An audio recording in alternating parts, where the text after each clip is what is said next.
Et bien voilà, Ryuji Ikeda, donc qui sera au lieu unique qui fera une installation unique au mois de juin pour ouvrir cette nouvelle saison d'interférence sur les ondes de Jet FM en direct des studios de la Bernardière, donc sur le territoire de Saint-Herblain, mais que vous captez sur le 91.2 ou alors que vous écoutez en stream sur le site www.jetfm.asso.fr. Voilà, donc c'est parti pour un nouveau numéro d'interférence, une nouvelle saison de paysages sonores de cinéma pour l'oreille autour de thèmes choisis au hasard, des rencontres de la semaine, ce qui colle à l'actualité ou pas, et qui feront donc ce tissage de moyens sonores et autres qui seront montés en direct donc dans les studios de Jet FM pour vos petites oreilles ébahies de 20h à 21h. C'est donc interférence cinéma pour l'oreille. On se retrouve d'ici une cinquantaine de minutes. Voilà, ce soir, choisi par mes soins, ce sera le Japon. Voilà, ciao, à tout à l'heure.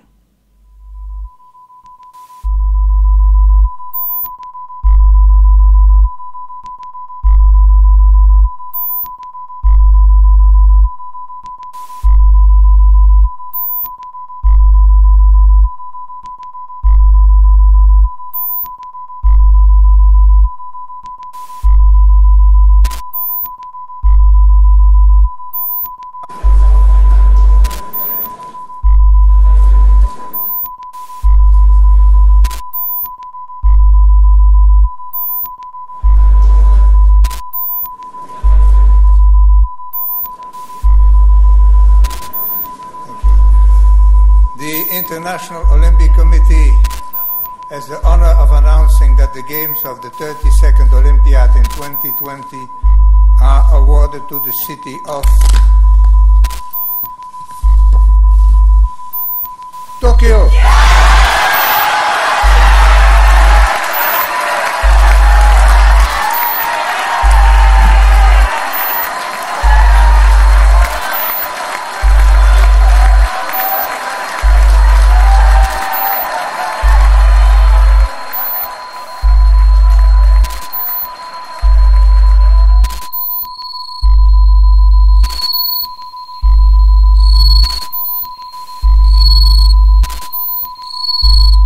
En fait, les seuls souvenirs que j'ai du Japon, c'est les vidéos qu'on a. J'ai appris à marcher, je m'en souviens plus non plus. Oui, j'ai appris à marcher au Japon.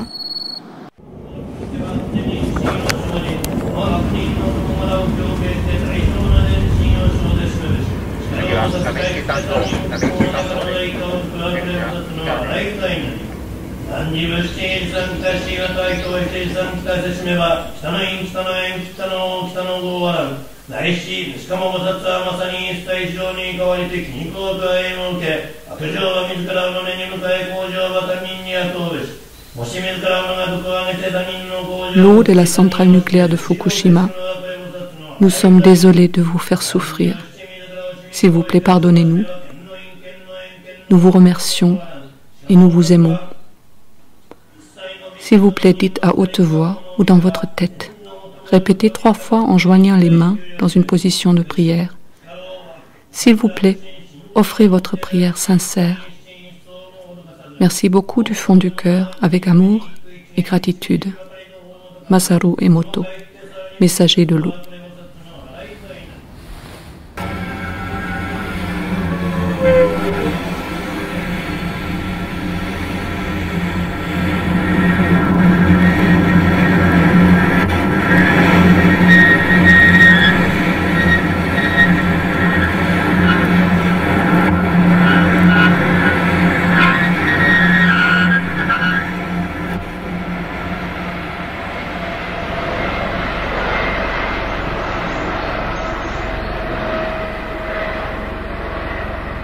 L'autre terme qui m'impressionne beaucoup, c'est Gambaro, c'est-à-dire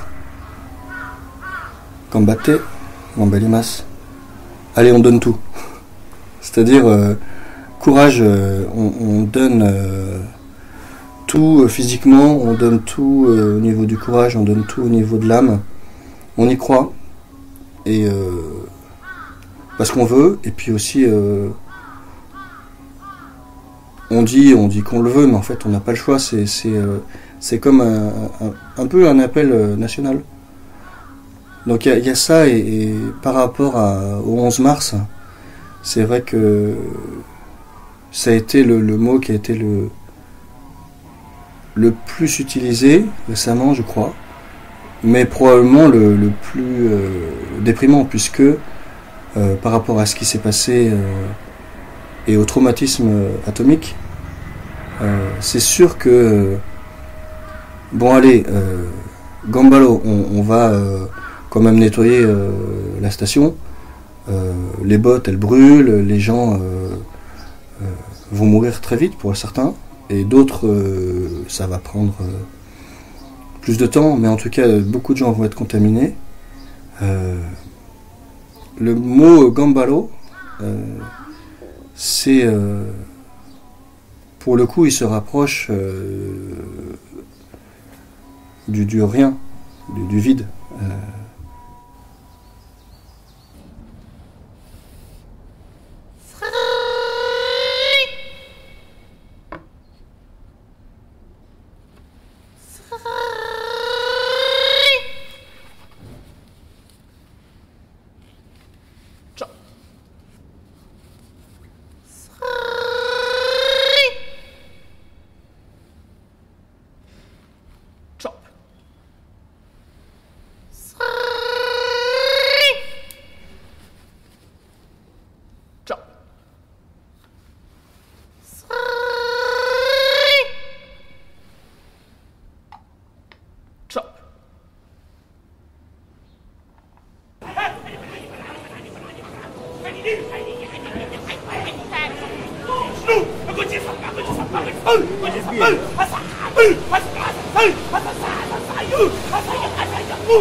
Le tonkatsu est en fait une sorte de viande, mais sauf qu'il a quelque chose autour, et on fait ça avec de la sauce, et c'est excellent, ils adorent ça.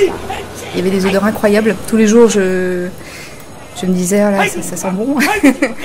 des odeurs de fleurs, des odeurs de nourriture, avec des sauces soja un peu sucrées.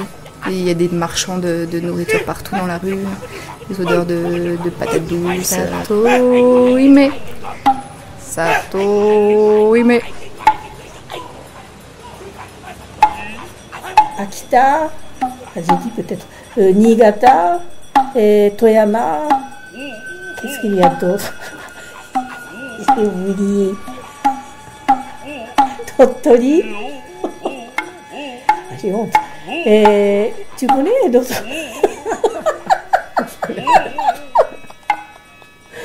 Nada. Voilà. Ça, tu connais ça, Nada. Prétend qu'il peut être sûr que cela, c'est des Coréens, mais pas des Japonais. Alors bon, comment tu fais pour le savoir? Mais regarde, c'est des Coréens. Pourquoi? Comment tu peux savoir? Mais regarde, c'est des Coréens. Pourquoi? Ben parce qu'ils bougent. Ah.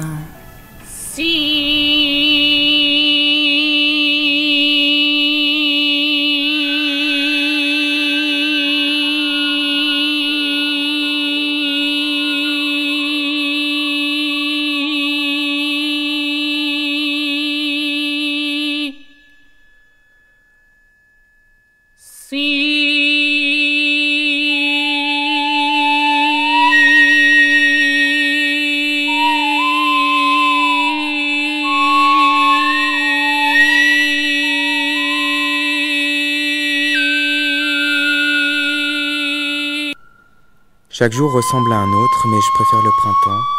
Privé sur terre du ciel et de l'enfer, j'aurais voulu dormir du sommeil des arbres. Plus bas, l'eau coule au fond du bois. Miroir des étangs polis comme du marbre. Assez, les violoncelles qui jouent à tout rompre. Nous allons vers la joie ou le néant. Assez, pleurer te fait gonfler le nez.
shakuhachi, vraiment jouer du shakuhachi, c'est pas faire de musique, justement. C'est ne plus faire de musique. C'est arriver à faire un son, juste un son. Mais pas n'importe quel son, évidemment. C'est un son qui vient de loin, quoi. Il y a quelque chose qui vient du très fond de soi, alors qui n'est pas forcément quelque chose de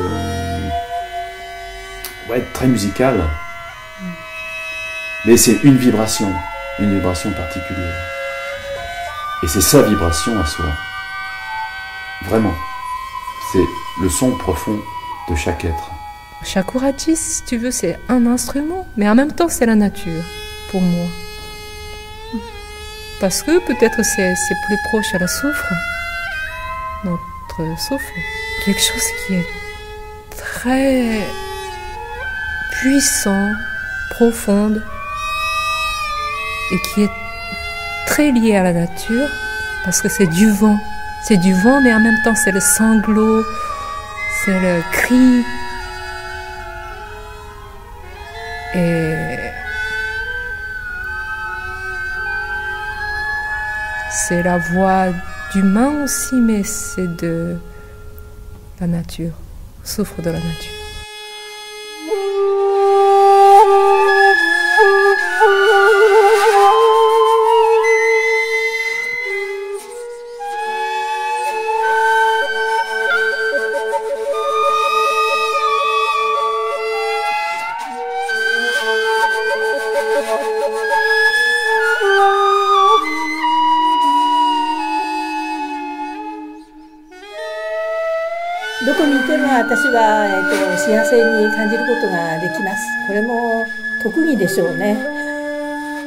N'importe où je suis, je peux être heureuse.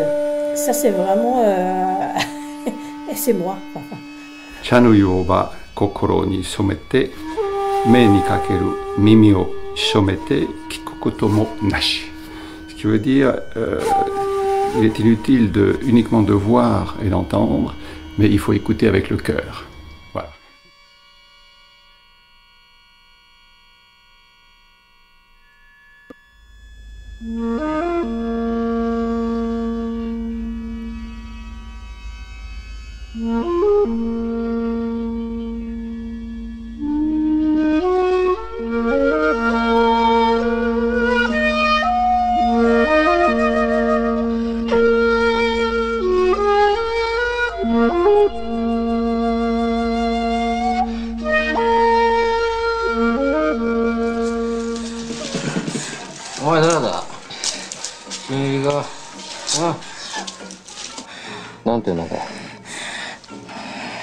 Sada です。安倍貞。どうした旦那様、今日はお一人ですか？うん。外で酒を立ってるからさ、今日はうちで客がすりだよ。どうして外で立ってるんですか？こうしたくなるからさ。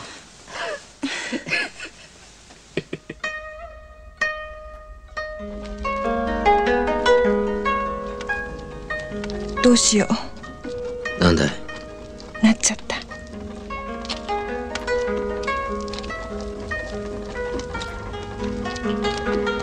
構やしねえよ。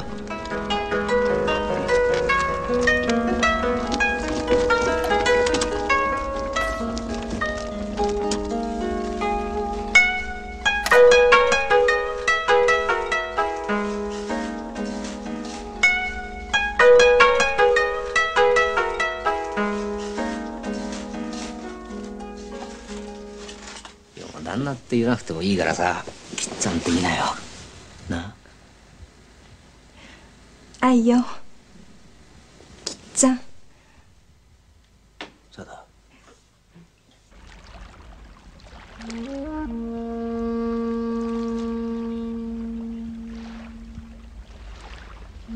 そうだ。この辺でいいよ。嫌だ。うちのそばまで行くよ。話せよ。歩きにくくちゃうね。おい。おい。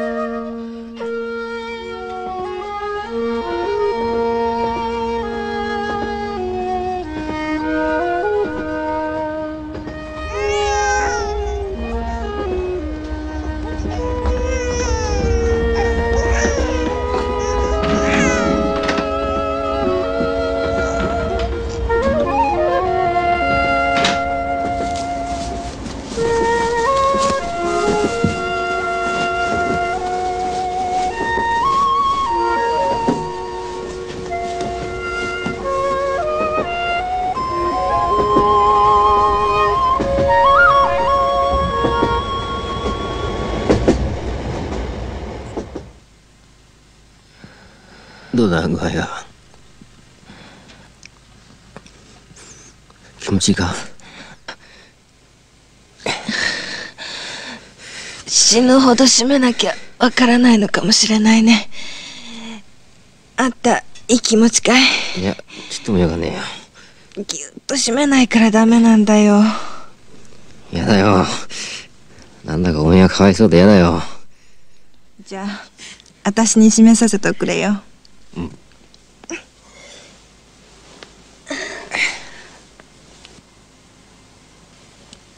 締めてもいいかい？いいよ。もういいかい？まだだよ。もういいかい？まだだよ。もういいかい？まだだよ。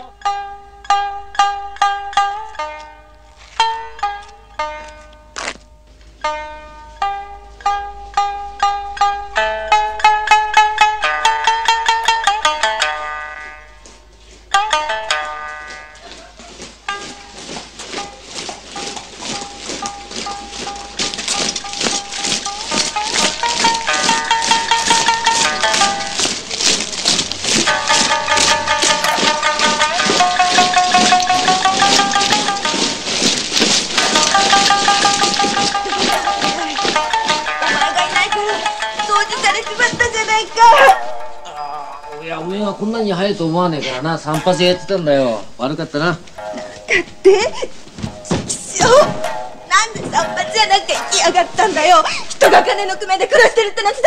勘弁してくれ。切るのは勘弁してくれよ。締められるだけで十分だよ。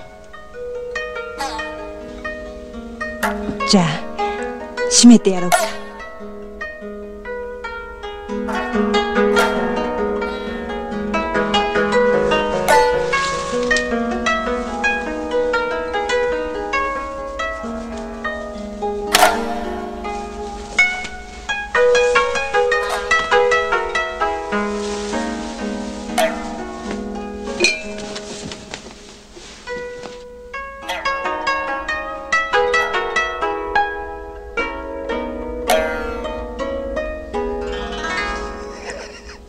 ただ物騒だよこれは。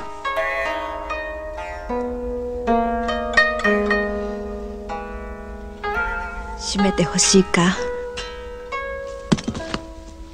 欲しくないけどおめえが好きならいいよ。締めてほしいっておいいよ。締めてほしい。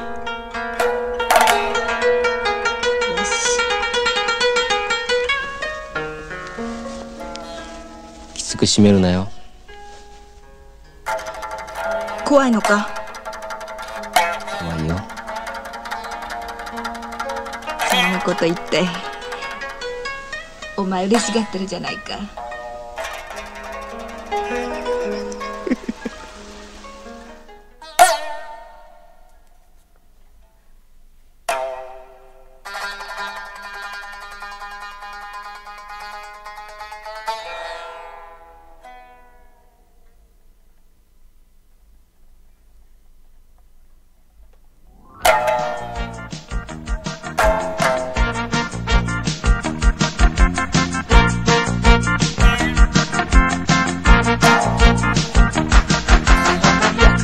恋人ハリー・デイビッド、悪魔がくれたのハリー・デイビッド、背にまたがれば地球を離れる、悪魔に連れられ天国に行くわ、ヤクザな恋人ハリー・デイビッド、くれたのハリー・デイビッド、もし明日死んでも不平は言わない、人生よりも素敵な演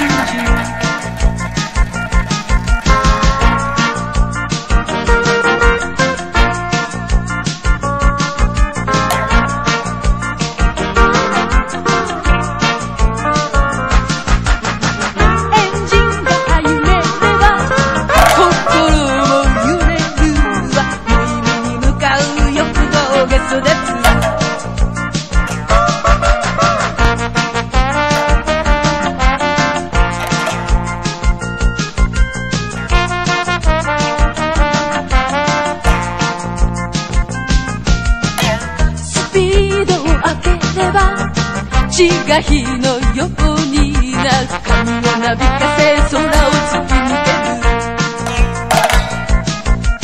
ヤクザな恋人ハリー・デイビッドソン悪魔がくれたねハリー・デイビッドソン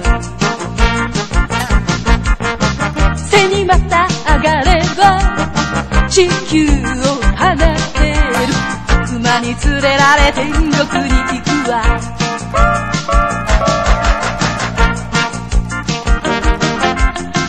今日は岬の先で対決用意はいい行くわよ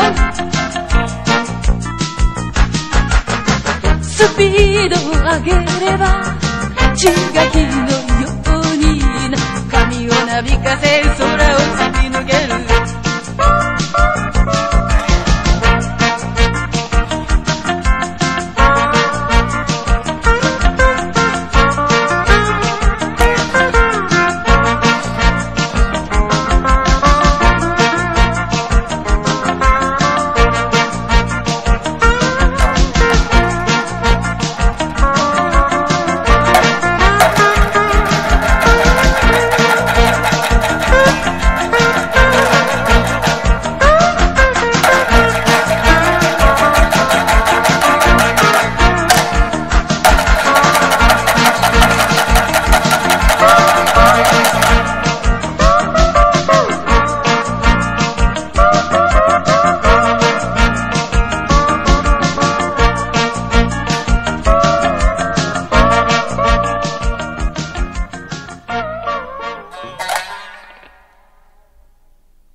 Le soleil est là. Hein. Ah oui, c'est parce que nous sommes là. Hein, timide. Hein.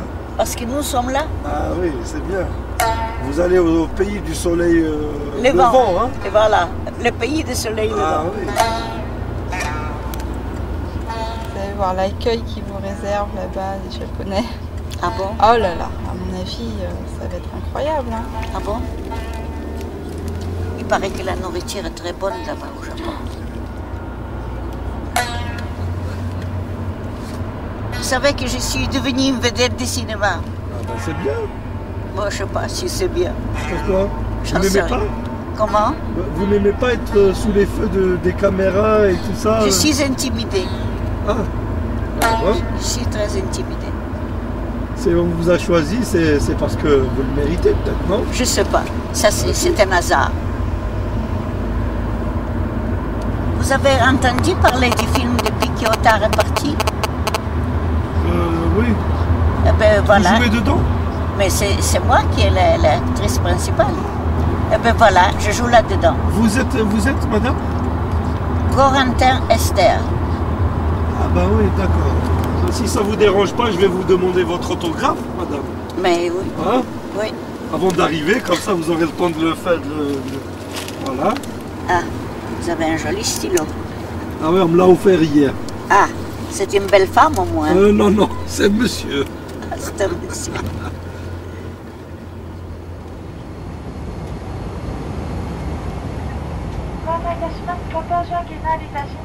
Esther au Japon. Les aventures d'Esther Corentin, comédienne, par Estelle Fialon et Stéphane Collin.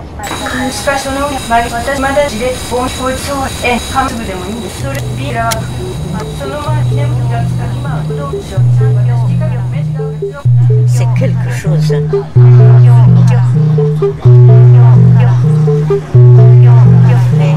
C'est marqué Grand Tokyo. Qu'est-ce que ça veut dire? C'est marqué en français.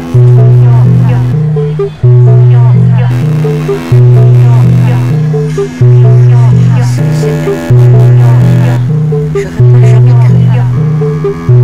Il y a certaines lettres qui ressemblent aux lettres à l'alphabet, c'est curieux ça. Là je vis des lettres. Qu'est-ce que c'est animé? Qu'est-ce que c'est animé? C'est vraiment étonnant.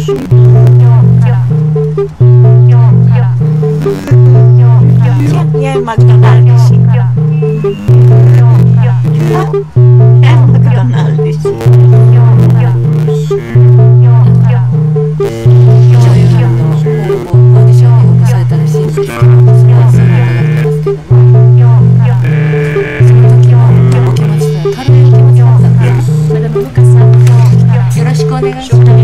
C'est Nukasa.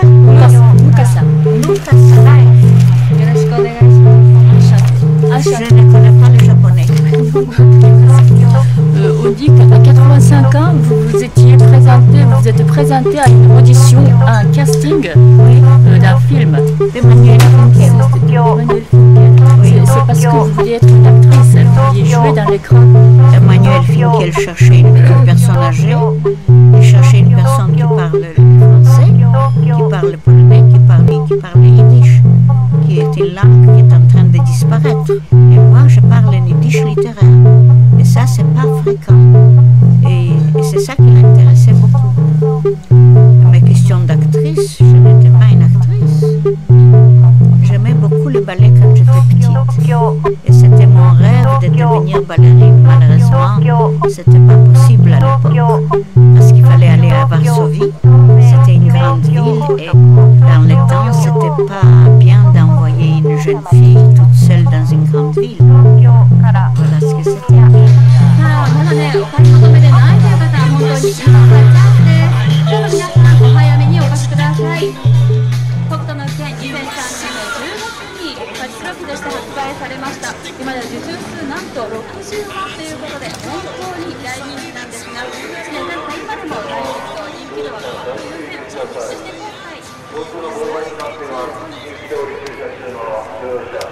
Qu'est-ce qu'il dit?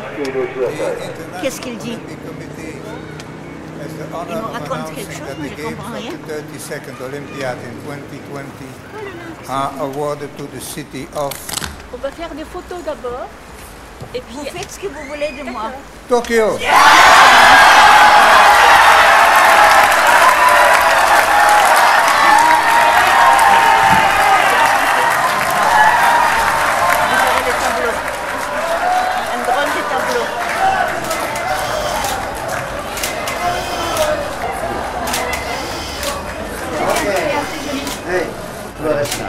Magnifique, hein?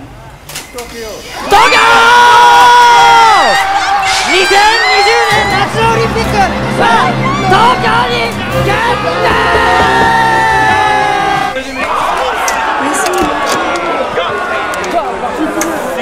決定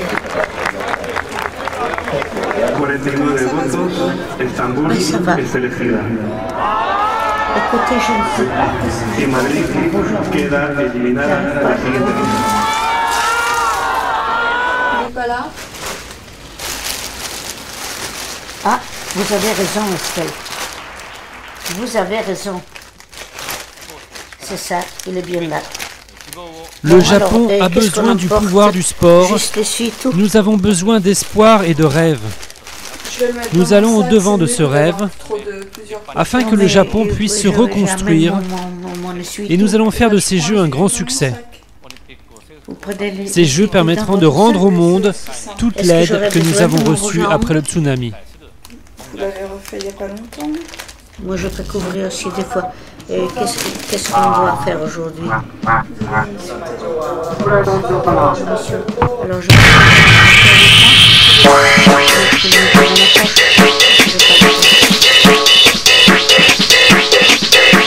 je m'appelle Mika Kodara.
Survient un séisme particulièrement violent.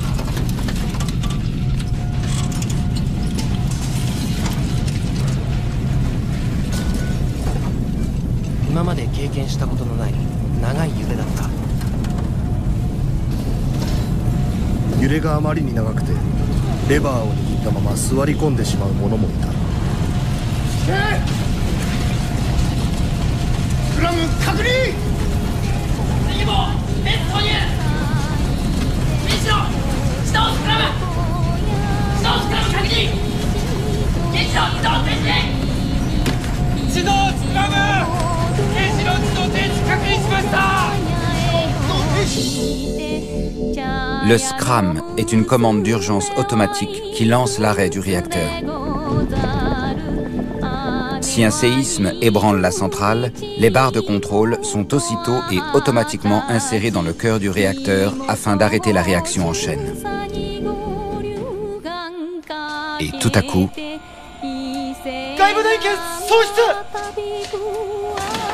l'alimentation extérieure en électricité est coupée. La centrale bascule immédiatement sur le groupe électrogène de secours.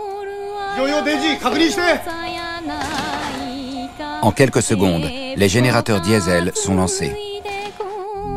L'alimentation extérieure est coupée, mais le réseau intérieur de secours se met immédiatement en marche. La réaction nucléaire s'est arrêtée, mais le combustible est extrêmement chaud et doit être refroidi progressivement.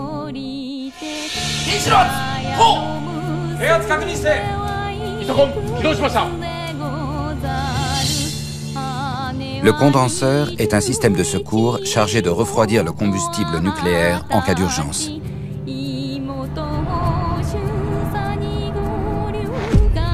Lors d'un fonctionnement normal, le combustible devient extrêmement chaud. Sous l'effet de la chaleur, l'eau se transforme en vapeur à haute pression. Celle-ci alimente alors un ensemble de turbines qui entraînent des alternateurs. Le niveau de l'eau dans le réacteur doit absolument être maintenu au-dessus des barres de combustible afin d'éviter une surchauffe. Le système surveille le niveau d'eau et de pression à l'intérieur du réacteur. Dès qu'il détecte un problème, le système de refroidissement de secours se met en marche. Si la pression est élevée, il enclenche automatiquement le condenseur. Quand les vannes sont ouvertes, la vapeur brûlante du réacteur passe dans les tubes du réservoir du condenseur où elle se refroidit et se transforme à nouveau en eau qui est ensuite réinjectée dans le réacteur.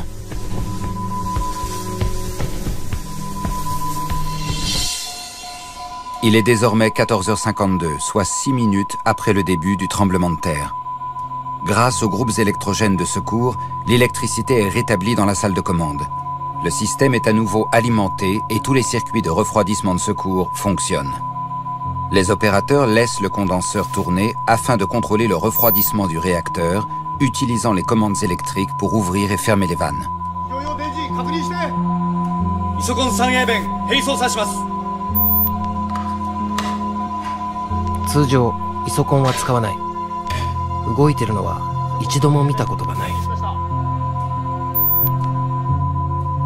Cette méconnaissance du condenseur aura de lourdes conséquences sur le réacteur numéro 1 de la centrale de Fukushima. Juste après le séisme, la salle de commande a été informée de l'éventualité d'un tsunami de 3 mètres. La centrale, implantée sur le rivage, a été conçue pour résister à une vague de 5,70 mètres. Mais le tsunami fait en réalité plus de 10 mètres de haut. Nous voyons alors pour la première fois comment le tsunami est entré dans la centrale et l'a inondée. À 15h27, la première vague vient du sud-est. Il n'y a aucune digue pour l'arrêter. 8 minutes plus tard, la seconde vague arrive. Elle mesure plus de 10 mètres de haut. Elle déferle et submerge la centrale.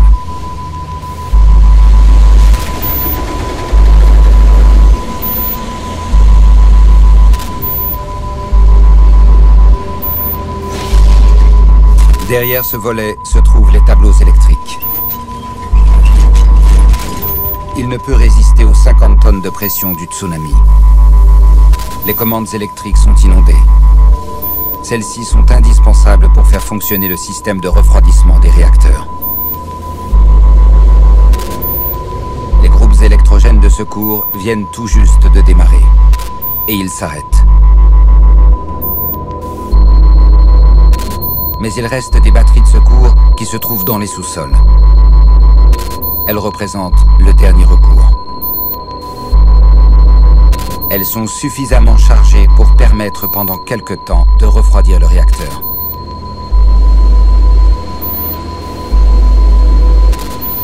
Mais les batteries sont détruites. Le 11 mars à 15h37, la salle de commande n'a plus aucune alimentation électrique d'aucune sorte. C'est-à-dire plus de pompe, plus de système d'aspersion, plus aucun moyen de pomper l'eau à l'intérieur et à l'extérieur du réacteur pour refroidir le combustible.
1番乗り場到着の列車は17時18分発小倉経由博多行き特急ソニック50号です。ご利用のお客様、4番乗り場到着の列車にご乗車ください。ご乗車ありがとうございました。別府です。これは観光用の音声ガイドとかじゃなくて、リスニングへのいざないというか、ちょっとかっこよく言うと、自分自身のための穏やかで想像を紡ぎ出すひとときみたいな感じ。あかさだな。あとは音を聞いてください。なはまやらは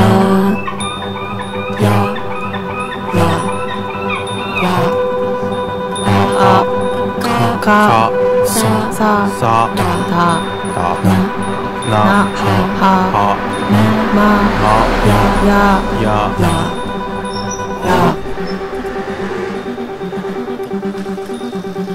私は海辺であなたを探したよ。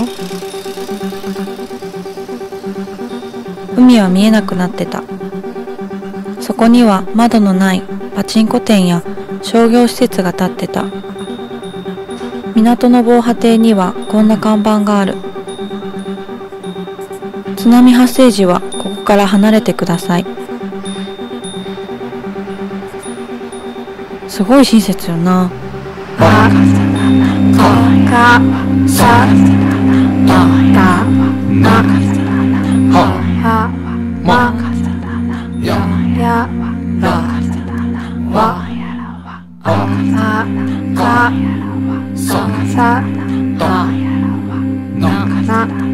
はまやらわかさだなはまやらわ。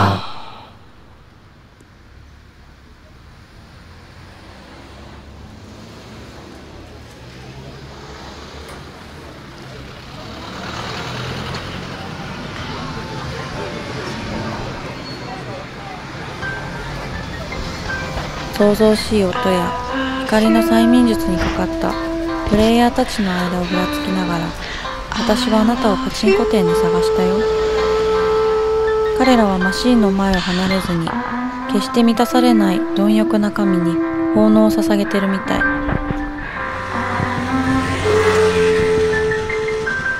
私は鉄輪であなたを探したよ。でもみんな鉄輪に行くんだよね。観光客や商売に。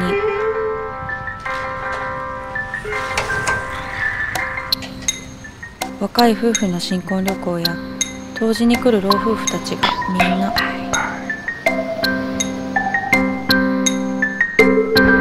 熱い心を持つその人たちの足は冷たくて、背中が痛い、腰が悪い、お腹が痛い、あちこちが悪い人たちのことは気にも留めない。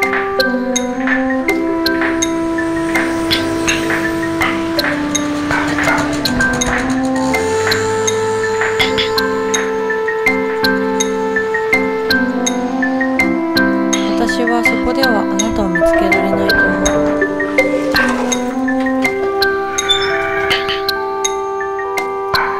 私はあなたを亀川や浜脇のような寂れた地区で探す方がいいかもと思った。誰もいないその場所でこそあなたを見つけられると確信してたから。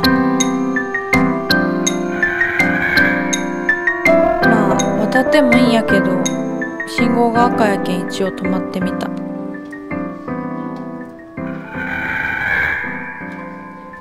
右見ても左見ても誰もおらんのやけどな。あとは駅と心配事には背を向けて、海のこともちょっと置いちょって次に行こうかな。それではここで左へ曲がってください。神谷温泉の前にベンチがあります。そこに腰掛けて作品をお聴きください。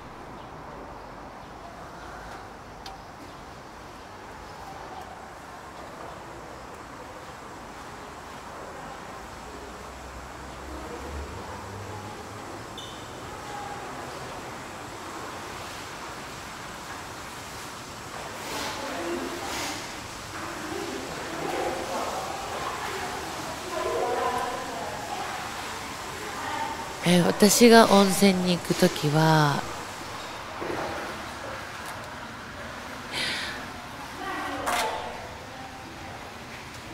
ありがとうございます、ありがとうございますってお願いしますって言って、で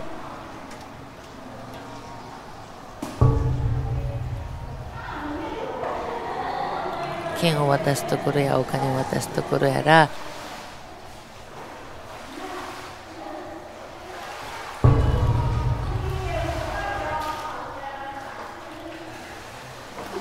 おばちゃんたちとかいたりしたら必ずみんなに挨拶をして、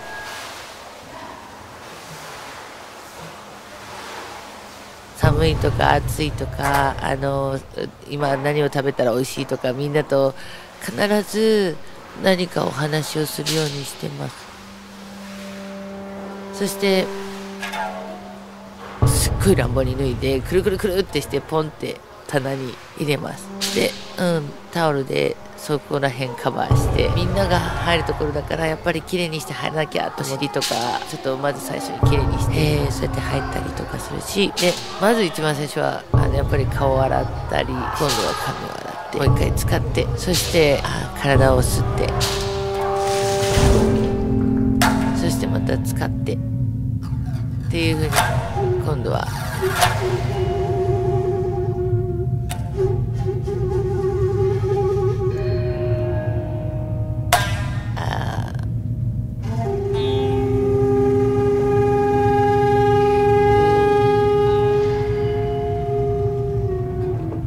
めちゃくちゃ体中体を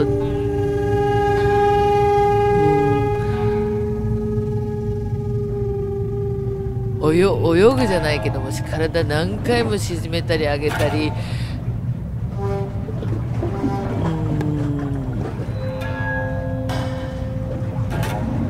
ストレッチしたり大の字になったり、またそれでくるくる回ったり、とにかく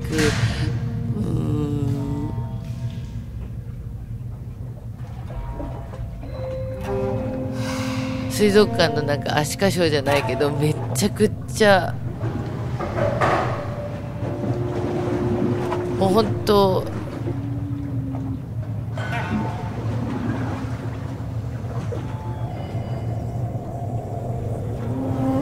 分かってる、いい年してこんなことしたらおかしいって思うんだけど、なんか温泉の中で人がいない時なんだけど、なんかここだけではちょっと思いっきりわがままに子供みたいに楽しませて。Bien voilà, bande de petits vénards, voilà une fois de plus à l'écoute de Jet FM. Jet FM 91.2, c'était ce nouveau numéro d'interférence qui a tourné autour du Japon avec l'actualité que l'on sait de Fukushima aux Jeux Olympiques. CIO évidemment oblige et pot de vin. Voilà, donc c'était un nouveau numéro pour cette saison numéro 2 d'interférence. Juste après l'émission d'Helmut, c'était pas facile évidemment, donc jeu dessin. On a fait le grand écart avec ce paysage sonore, ce cinéma Polaroid que vous pouvez retrouver donc en podcast sur le site www.jetfm.asso.fr, mais vous pouvez aussi, plus pratique parfois, le Mixcloud Radio Interférence Nantes, enfin si vous cherchez, vous trouverez. Voilà, je vais vous abandonner donc aux mains de Yann, aux mains délicates de Yann, qui, nouveau venu sur la grille de Jet FM, va vous présenter Divertimento, donc qu'il saura lui-même vous expliquer bien mieux que moi. émission qui tournera ce soir, je crois, autour du piano, mais pas aussi déstructuré qu'Interférence, non. Yann, c'est un mec bien, il va vous faire ça correctement en vous présentant les morceaux qu'il joue. Ça sera donc Divertimento tous les mardis soirs de 21h à 22h sur l'antenne de Jet FM 91.2. Mais vous le savez puisque vous êtes à l'écoute. Allez, on se retrouve la semaine prochaine avec un nouveau numéro d'Interférence. L'actualité nous dictera le thème. Ciao.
Thank you.